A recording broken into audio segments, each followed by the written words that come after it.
Hello everyone, welcome to Homemakers Radio. I hope you get a few things done while you listen today. And the purpose of this broadcast is to have something to listen to while you work or while you walk or anything else. And so today I would like to share with you first, before you go, the design of the day. I have decided to design a piece of paper. Mr. S bought me a package of these blank index cards, and I really like them because I could fold one in half, put my grocery list, my ongoing grocery list for the day on here, and maybe a few things I need to do, plus ideas I have of things I'd like to do or make, and then things I would like to write or speak about. So I took the liberty of making a card with a design on it that reminded me of the little prints we used to get at the dry goods stores. They would be some pre-cut fabric that you could get. They were in a stack on a table in some of these old-fashioned stores, and they were tiny little prints, the kind that you would see tiny little flowers growing in the lawns before they were mown. And so today I made one that reminded me a lot of that, and I'll write a letter on that. And I like the size of this because sometimes the reason people don't write as much is they feel daunted by that big piece of paper in a large envelope. And I will just use that to write a letter on. So that's my design for today. And so to start out with, I hope you're doing well in spite of whatever your circumstances are, whether you're living alone, whether you are a vital person, or whether you are inundated with noise and children and just a tremendous amount of work at home that there is to be done. I hope that this is helpful. I have my favorite things I like to listen to, especially when I tackle some of the more repetitive or monotonous jobs, make them a lot more fun, particularly the kitchen. I do have a dishwasher, but we're always busy in there. We're always cooking. We're always making meals, and we use the dishes. So I have a lot to do, and I listen to, there are some YouTube videos that I just love, and they talk about the Jane Austen time, the Regency era, the kind of food they ate or the kind of day they would have, or their textiles, anything like that is interesting to me. I have my other favorites too. I like to listen to how castles are constructed or how cement is made. You'd be really surprised at how I get interested in some of these things. But there's something to listen to while I work, and so that's why I am doing this today, so you'll have something to listen to. Now, one of the things that I did today is I had a wonderful Jane Austen morning, and I went outside and walked around just to listen. I wanted to see what there would be, and I enjoyed the cooing doves, and I enjoyed the sound of the leaves in the slight breeze. We have one tree called the quivering aspen that when it shakes it sounds like jewels or money or coins. And I picked the scent of the day, which is rosemary. It does have an effect on me, and there are a number of things that I can do with this. It grows so prolifically that it can be woven into a big bower or a wreath or something like that to hang in the house, and it'll gently scent the home, make the air seem pure and fresh. And the beauty of it is when it dries out, you can use it again, and people use it in lamb, stews and soups, and many other things. But it can also be put in a bowl of steaming hot water, and you wash your hands and face in it, and it's such a luxury. I am not sure what the benefits of rosemary are, so be sure and look that up as part of your homeschool assignment. I don't care how old you are, you're not too old to be homeschooled, so that way you can say you were homeschooled. Many of us missed out on it, didn't we? I homeschooled my children, but I didn't go to homeschool. I went to public school, and I've always felt jealous that other people were homeschooled while the rest of us had to go to public school because we missed out on so much. And so this is one of the things we would have talked about, is the benefits of this little herb as we walked around in the morning take the children outside and walk around your yard, just the perimeter of your house, and see what you can see. And tell them about the plants that are there, or tell them about anything. And so one of the things I want to do is encourage you to prepare. So the first thing that you'll do before you get busy is to prepare yourself. Take care of yourself. Take care of your hair. Be carefully dressed. And one of the things I noticed was when we're more carefully dressed, the jobs don't seem as daunting. They don't seem as depressing.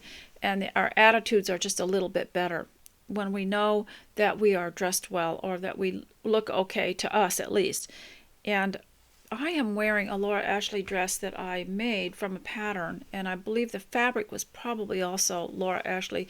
And I had it in a box for years because I had cut it out and then we had moved. You know how that is. And several times I was really tempted to put it out on the giveaway table or give it away. And then one day I thought, well, I still like it. It's not in style, but I still like it. So I'm going to show it to you. I sewed this together just recently. It must have been sitting in that box for 15 years or more. So I'm just going to show it to you. And also,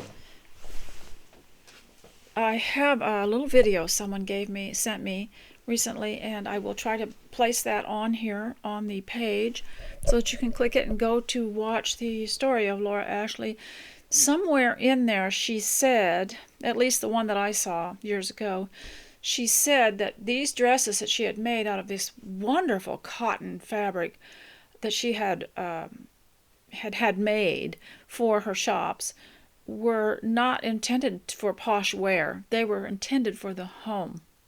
But everyone loved them. They were so comfortable and yet so beautiful that we wore them to church and to special occasions, and women who worked also wore them to work. And so I wanted you to watch that, so I will put that on there. And so wanted to also mention that as a homemaker, in order to really get your interest going and keep your motivation going, you do not need support. You do not need a group. Think of all the women who have done this with when they were maybe in a more isolated situation, and have done it anyway, and done it beautifully because they knew it was best for their family's well-being, for their family's success, and for the whole family's health, including their own. And so you don't really need a group, and a group would probably take up time. I know there used to be homemaking groups you could go to, and I went to a couple of them, but I found them, put me behind at home if I spent time going and talking about homemaking. And the best thing for homemaking was if you had a Bible class for ladies, and it was mentioned that was probably the best support you could get. But we don't even need that. If you're a homemaker, you're motivated by the fact that it's up to you to make sure that everything is going smoothly so you can function at home, so people can find things that they need to wear, they can find proper food.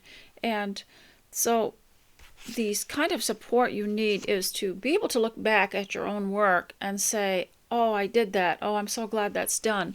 Or everything is put away, which of course is never the case with someone like me. But still, we don't really need people to approve of it in order for us to do it, because we know it's our responsibility. We know that it's our duty. We know that everyone in the family is depending on us to do this.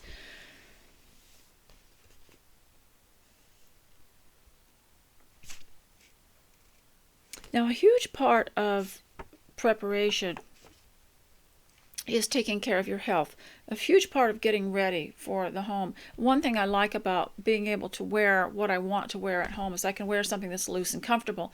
And the other day, I was just not able to get focused or get into it, and I had so much I needed to do, and I'd walk into a place that I knew was on my list, and I just couldn't get started. And so I finally decided, I'll just do my stretch exercises. So I went and I didn't even change into my exercise clothing. I didn't even get my mat out, nothing. I just tuned into one of the videos that I like, which was completely standing up, and I was able to do a lot of the stretches with my dress on and my apron on. And my whole attitude changed after that, because there's something that exercise does for your mind that is so healing. And also, I wanted to encourage you all about your posture. If you think you have bad posture, or you're developing some kind of a dowager's hump, I wanted to tell you, my grandmother had dowager's hump. It was hugely obvious. It was huge, even though she was still, I think, in her 50s when I first met her, and I remembered that very prominently about her. Well, my father was over 6 feet tall. He might have been 6'5". I am not sure, maybe 6'6". But he inherited the dowager's hump. It is not the same as osteoporosis at all, because none of them ever had broken bones, although they had fallen several times. But so that was always a concern with me, because I always thought that I would get it. And so I have paid special attention to my posture, and I have learned that if you pull yourself up from this part of your chest, you can often have a straighter profile. And I may be developing that hump, but if you feel that your body is slumping, or that you're developing stiffness or a hump, I would suggest that you go and find a 5-minute stretch exercise for beginners somewhere, and just do that. And do it with thought, and with feeling, and with prayer, and with thankfulness. Do that, because you remember the Proverbs 31 woman. It says she stretches, talked about her stretch, and how she would take the spindle, and how she would stretch and get ready, for her work. She had to do a certain little workouts to be limber. And so just do it with, just like you would go for a walk and smell the flowers or listen to the birds. Do your stretches with that attitude instead of a grueling job that you have to do. Just do it with ease and with grace.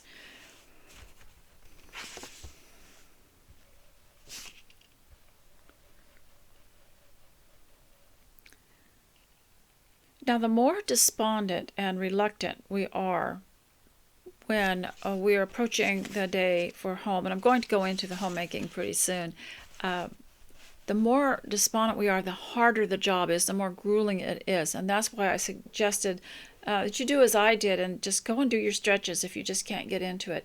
And so home is something that needs to be cared for, so that you can be happy there. And one of the reasons that so many people don't want to be home is they are afraid they're going to be unhappy there. And one reason they're unhappy there is they're not prepared for it. They don't realize that it could be a beautiful place to sit and be, and they don't realize the effort they will have to put into it to make it that way. And in a way, you kind of have to train yourself. But thankfully, there are places you can go and learn online. These days, there's no reason to be ignorant about the homemaking. And if you think of it, maybe things that you learn as you go, maybe you didn't even know how to do something, but if you would get something and write down things that you know, even if they're very simple, it would be great to pass it on. And so that is the wonderful thing about homemaking, is you can pass those habits on and the influence on. Now, recently I discovered that someone they had started to get real serious about hospitality, and they had not done it before. And she was a little more vital than I am. And she wanted to have a first-time tea party for us. It was a tea luncheon, it was a salad luncheon, and she did a beautiful job. And she said that it had given her such energy and such a happiness and such a contentment while she was preparing it, and then serving us and even cleaning up afterwards. She said it was joyful. So how many of us just miss out on the deep spiritual effect that extending hospitality can do? Now, there were only 3 of us there. you only have to have one person. You can have your daughter, you can have your granddaughter, you can have you, and you can just learn to get comfortable with setting the table and putting the teapot out and the teacups, and learn to get comfortable with making tea. And you can find out how to do it on many places online, and you can get books on it. And so you can also create your own world in the home. Besides showing hospitality, also gives you a different look, because if you've prepared your home and you're expecting someone, then when you go outside for a little bit, sweep the front porch, get that all ready, and get in the door again, you can see the house as your company would see it, and you see it with different eyes, with new eyes and a new appreciation. And something old just becomes more interesting to you. Things that you have seen every day become more vital to you. And I think also at the home that we need to create our own world and learn about the space that we live in, learn how to function better, instead of, most of us live in a house that isn't grammatically correct, isn't architecturally correct. They've got the hall in the wrong place. They've got the living room in the wrong place, and it's a walk-through, and they've got all the bedrooms in the wrong place. They've got the bathroom in the wrong. Nothing is convenient, especially if you live in an older home. But what you have to do, that I've learned to do, is to learn about your space and how it functions for you. And as time goes by, you'll say, oh, well, I think it'll look better if this chair is over here, or I think it feels better. And you can create little spaces that work for you, because no house is ever going to be perfect. I would suggest, if you're having one built, to put the laundry room over by the bathroom and bedrooms, because that's where the clothes and the towels come off. And I always hated it. They always put it near the kitchen, because that's where all the pipes were, and that's where all everything was, the drains and everything. But I don't like it that you have to bring it through, the kitchen. And there are a lot of inconveniences, but we can overcome them, and we can be very, very happy in our little spaces. And gradually, as you learn about your own space, as you learn how to live in your own place, you will be loath to leave it. You will enjoy it so much, you'll prefer it. After all, at home, you don't have to listen to rudeness. You don't have to listen to the noise, the kind of music that they think is wonderful. You can listen to healing music. You can do what you want at home. You get your own choices. And you also, I think it's important to have interests that will help you in the home. I understand having an interest like fishing and boating and that sort of thing, but also have to have some interests that actually help the home. Recently, I've had a giveaway table, and so some other people have participated in it and brought things that were given to them that they can't use. And in this box were some embroidered things. There were like a runner for a coffee table, and a square with counted cross stitch on it for an end table, and things that people used to use but no longer use. And I don't like putting things on the coffee table and the end table, because I have a lot of children that come around, and I have my descendants, they put other things on there, and so also it's not convenient for me to use them. But I got to thinking about the ladies who made those things, and they put crocheted edges around these cloths, and how they had interesting, to them, interests that embellished the home as well. So if they liked handwork, if they liked certain colors, and one of them was a cloth that had a big red rose on it that was embroidered, and a yellow rose next to it. It was really pretty. And I got to thinking, as I was hanging them on the line after washing them, that they spent a lot of time and thought doing this because it was for the home. And it's like Laura Ashley said in the video that I'm going to put on for you, the link, is that she said that the clothing that she had made for her shops was for the home. It wasn't supposed to be posh. And so but everyone loved it, so they wore it to special occasions, and some of them even wore Laura Ashley clothing at weddings. And so it's the same with the home, that these pieces of beauty were created for the home. So if you have a hobby or you have an interest, it can be for the home. And although we all have other things we like to do, it'd be nice to have one thing that you do that helps with the home.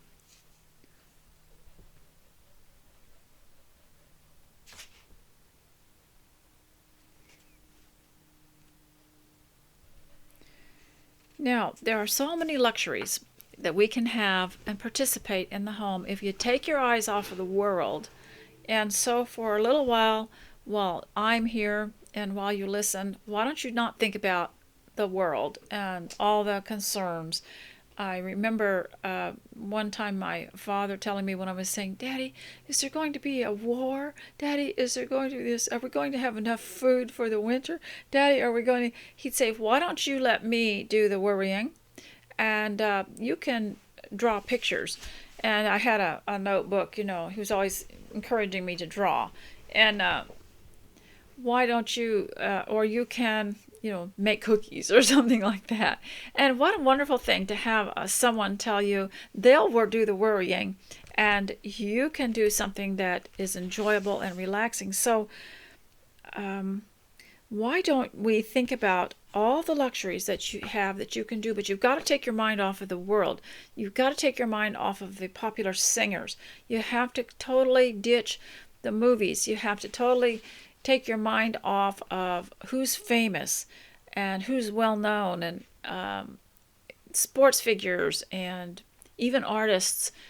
You just take your mind off of them and think about what you can do, and who cares how it's done. That we can do without a license, without being professional, and without money, and just with ourselves. Even the Apostle Paul, he was alone and in prison, and yet he managed to write a letter, and he managed to teach the people that surrounded him or that had imprisoned him. Think of this now. The luxuries we all have, things we all have at home. So you're not locked up at home. Home is a wonderful place, and you can have air, free air, just like the Jane Austen book I was reading that said they just need more free air. That means free-flowing air. You can have the free air. You can sing, and it doesn't matter what you sound like, because it doesn't matter. Comparisons are just deadly. You're just not going to compare it. You can have your own style. You can have your design of the day. It doesn't matter, because you're not comparing it to anything. And you can pick a flower and put it on the table. You can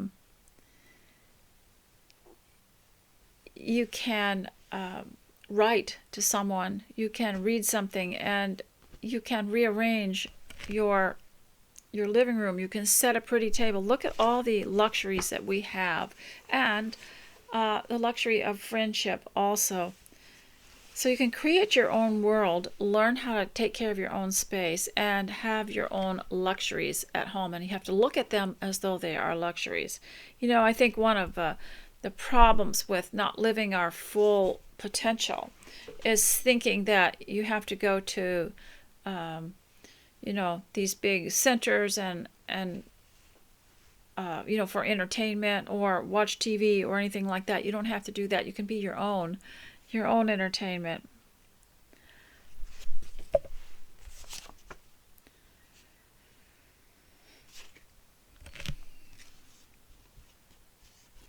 Now I have just had a batch of company. My descendants have descended on me, and I guess that's why we call them descendants. And so while they were here, some of them remembered my request to teach me something. So the youngest ones were busy. They wanted me to run. They wanted to teach me how to run. And I'm learning more, but I am very tired because they wanted to teach me how to run. And then one of them wanted to teach me how to read sheet music, but we didn't get around to that, or he forgot to bring the music. And so we have kind of a rule: teach me, show me, and show me what you do, show me what you can do, teach me something that I could learn. And also, so that's always exciting, because when they all pile out of their cars, they're running to me to tell me something, and so I want them to tell me something, teach me something. That way I can keep vital, keep my mind active. And so I want to go on now to the people problem, because everyone always loves this section, and I might not speak very much on it, but I have some other things to read to you also. So I'm going to talk about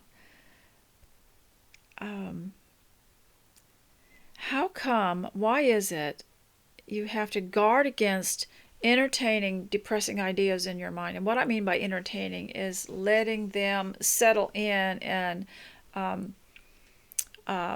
thinking about them too much. If you entertain depressing ideas, it will come out in your personality, and you have to guard against it.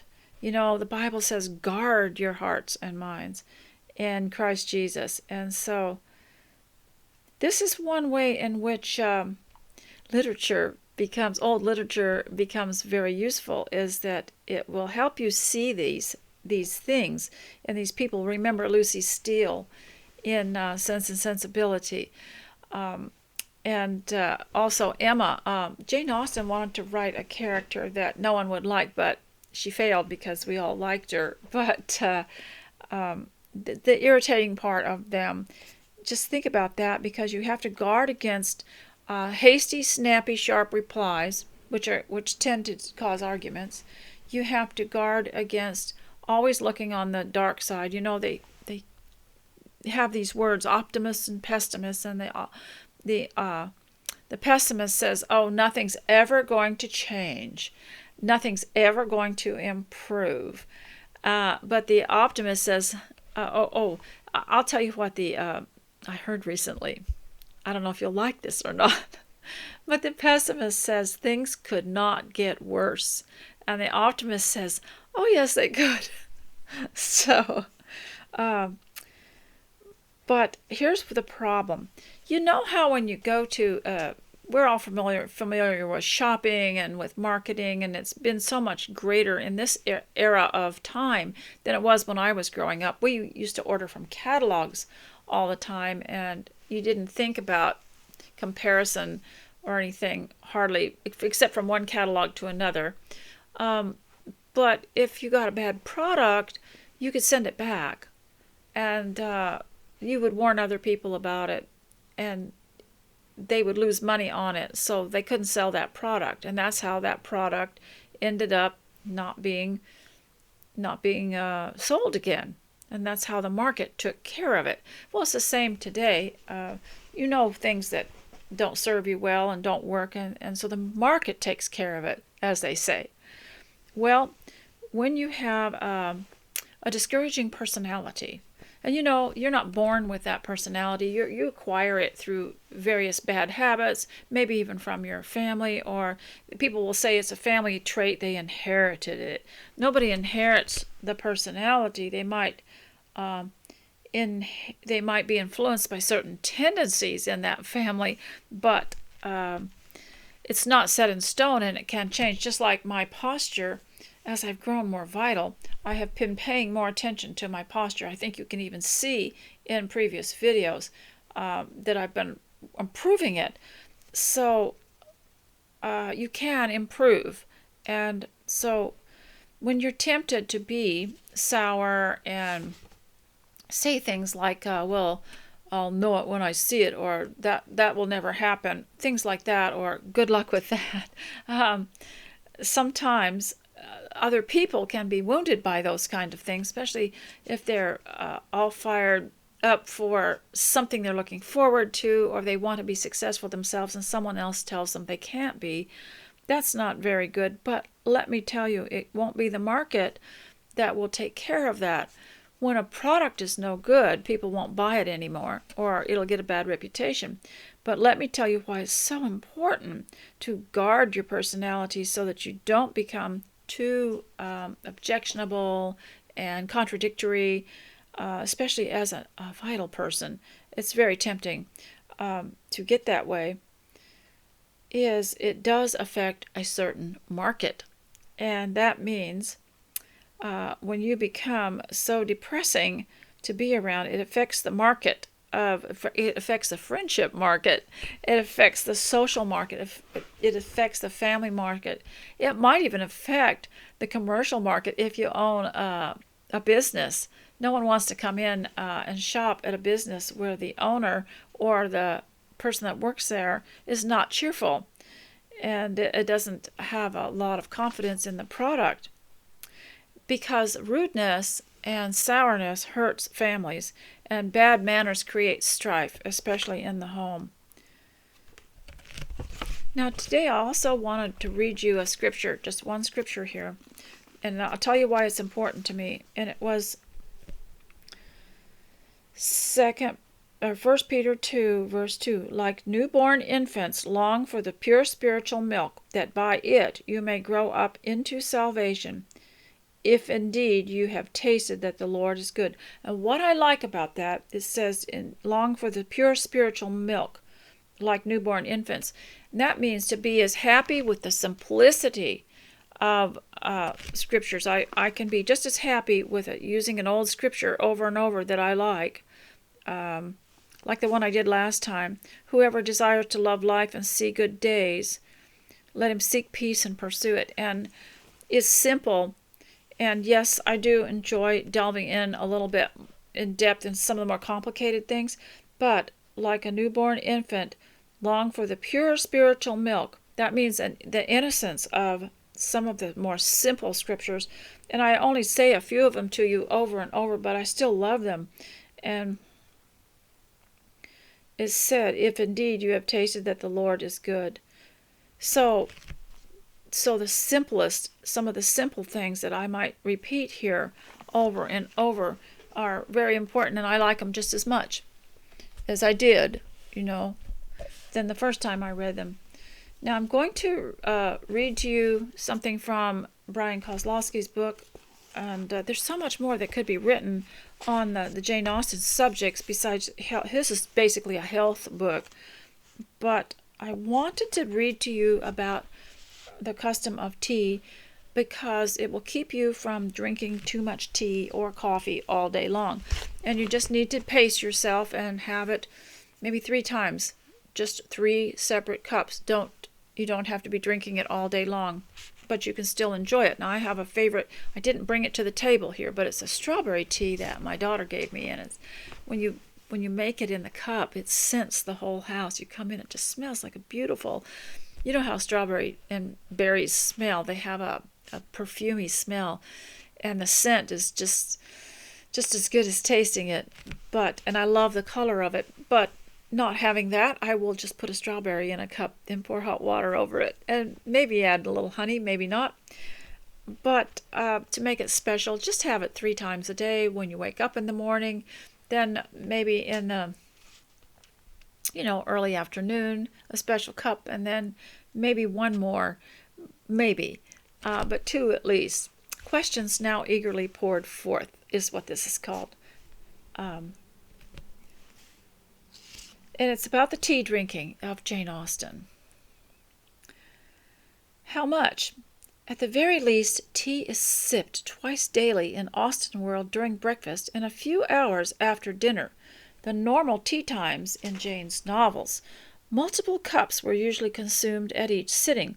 Austen herself reckoned that a Regency family would likely go through about 12 pounds of tea every 4 months, approximately 4 cups a day per person. The figure falls exactly in line with Dr. Ruxton's report in the European Journal of Clinical Nutrition that drinking 3 or 4 cups of tea a day will get you closest to reaping its full polyphenol benefits.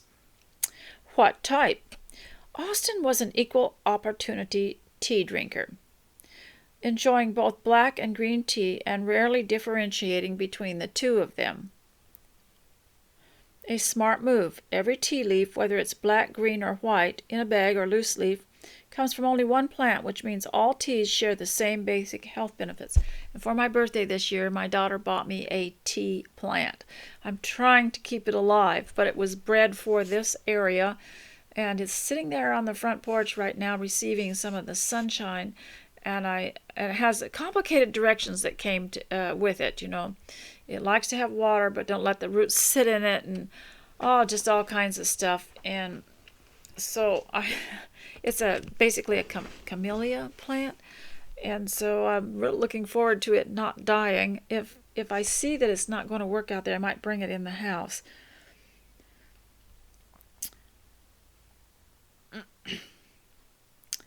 Every tea, whether it's black, green, or white, comes from only one plant, which means all teas share the same basic health benefits. The only difference is the way the tea leaves are dried, affecting their color and taste. The antioxidant powers, however, remain relatively identical, and only different types of antioxidants in different types of tea. But even James seems to have her preference. A naturally intelligent woman would drink green tea, she wrote in a letter in 1813. Quite a clever observation, actually, because while technically no healthier than black tea, green tea is undoubtedly easier to drink in healthier ways. See the next 2 points below. Cream. Careful, Jane only admired people who don't cream their tea. There are only 2 traits in her character which are pleasing, she wrote about a new acquaintance in 1796. Namely, she admires Camilla, the novel, and drinks no cream in her tea. This could easily be chalked up to Austen's natural preference for green tea, a drink, unlike black tea, that isn't usually consumed with cream. Though it's not a bad prejudice to pick up ourselves, adding cream to tea could reduce its antioxidant benefits. According to a German study in 2007, the proteins in cream or milk combine with the polyphenols in tea, making it harder for your body to absorb them. More studies are needed to confirm this, but it's probably best to keep cream to a minimum in tea, or do an Austen-approved switch from black tea to green tea. Sugar. Austen wasn't against adding sugar to tea, but she did view it as something reservedly special, and then the tea and sugar. Her exclamation implying a sweet treat and not an everyday habit. Essentially, Austen wasn't gulping down warm sugar water the whole day. Like most modern green tea drinkers, she probably didn't even use sugar in her daily cup. Green tea is famously easy to drink without sugar, being far less bitter and astringent than black tea.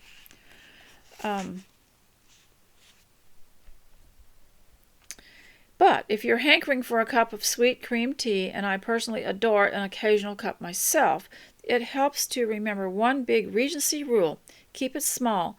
Jane's porcelain teacups were minuscule by modern standards, holding less than 1/2 cup of liquid.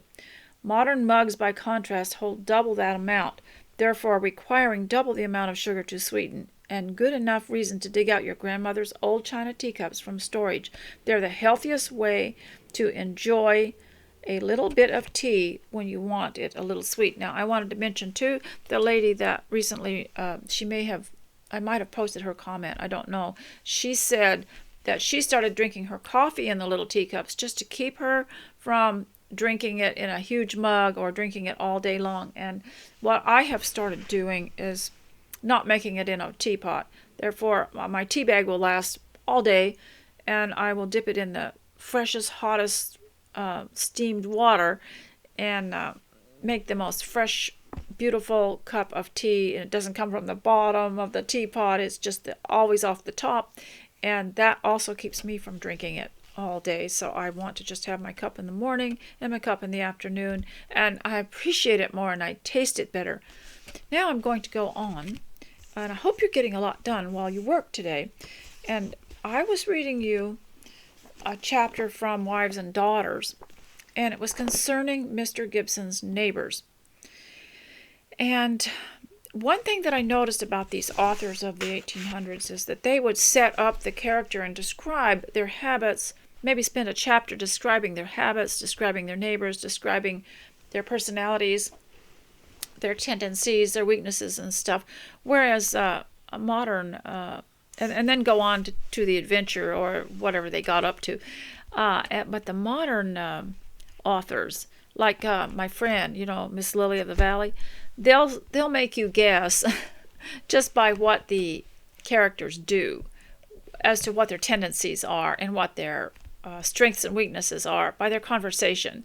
And they won't waste time spending an extra chapter describing these people. And I noticed in Anne of Green Gables, Ellen Montgomery's books were like that. She described everybody so carefully, but I always skipped over to the conversation to see what kind of people they were. And so our books will be like a fourth this size because of this. But I do want to read about Mr. Hamley, I believe it is, and an interesting question that they had about him. Perhaps the man of all others to whom Mr. Gibson, now remember Mr. Gibson is the doctor, Molly is the doctor's daughter. He's a respectable gentleman, not one of the wealthier ones, but has a little estate of his own, and he's a widower, and he and Molly are very close, and he's respected in the neighborhood. And it says, perhaps the man of all others to whom Mr. Gibson took the most kindly, at least until Lord Hollingford came into the neighborhood, was a certain Squire Hamley. He and his ancestors had been called Squire as long back as local tradition extended. Now remember, Squire Hamley was the one whose wife was ill and Molly came to help her.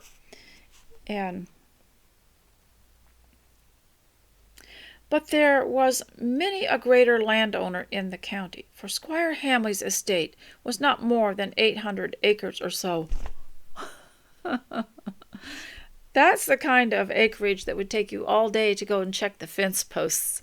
Even if you had a truck, you drive around 800 acres, it would take you all day to check everything.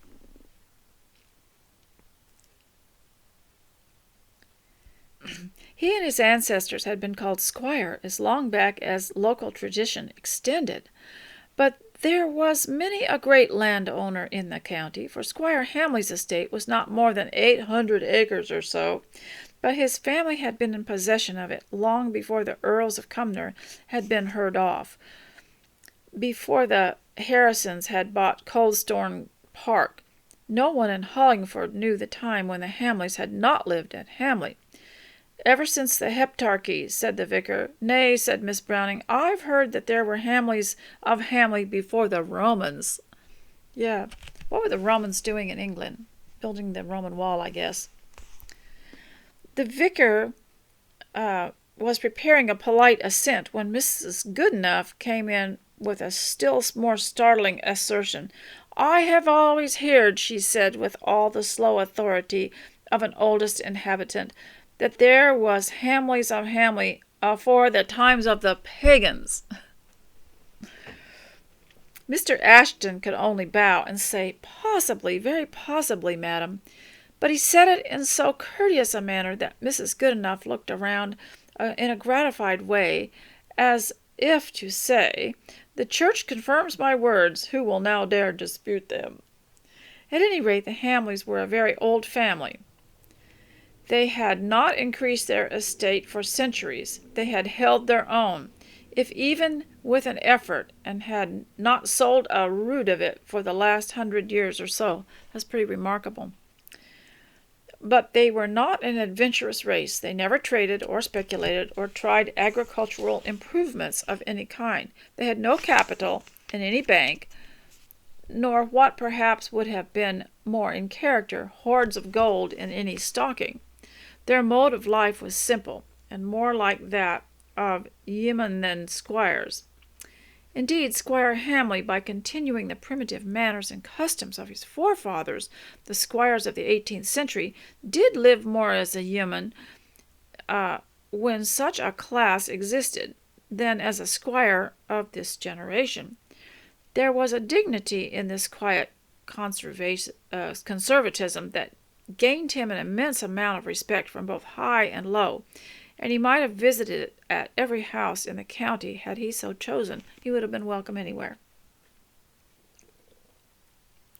But he was very indifferent to the charms of society, and perhaps this was owing to the fact that the squire, Roger Hamley, who at present lived and reigned at Hamley, had not received so good an education as he ought to have done. His father, Squire Stephen, had been plucked at Oxford. With a stubborn pride he had refused to go up again. Nay, more, he had sworn a great oath, as men did in those days, that none of his children to come should ever know either university by becoming a member of it. He had had only one child, the present squire, and he was brought up according to his father's word. He was sent to a petty provincial school, where he saw much that he hated, and he turned loose upon the estate as its heir.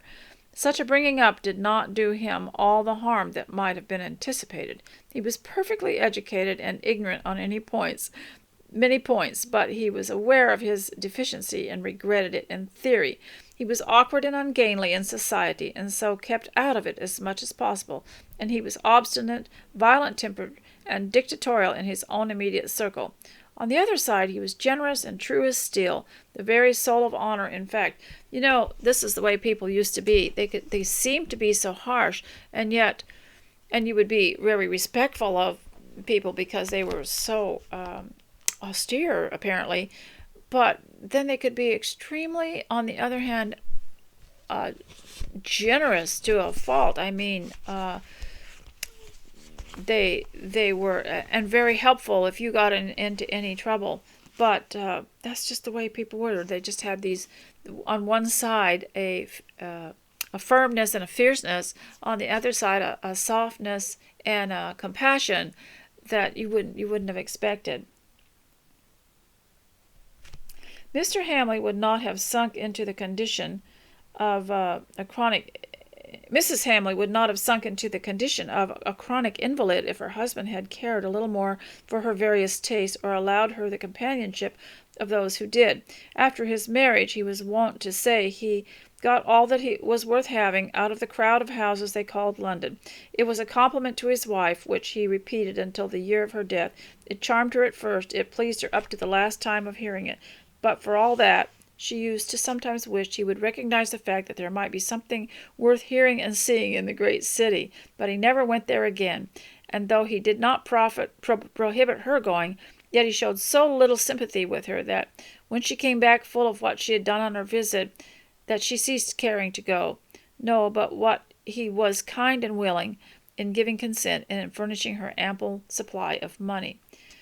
"There, little woman," he said, "take that. Dress yourself up as fine as any of 'em, and buy what you like, for the credit of Hamley, and go to the park and the play, and show off with the best of 'em.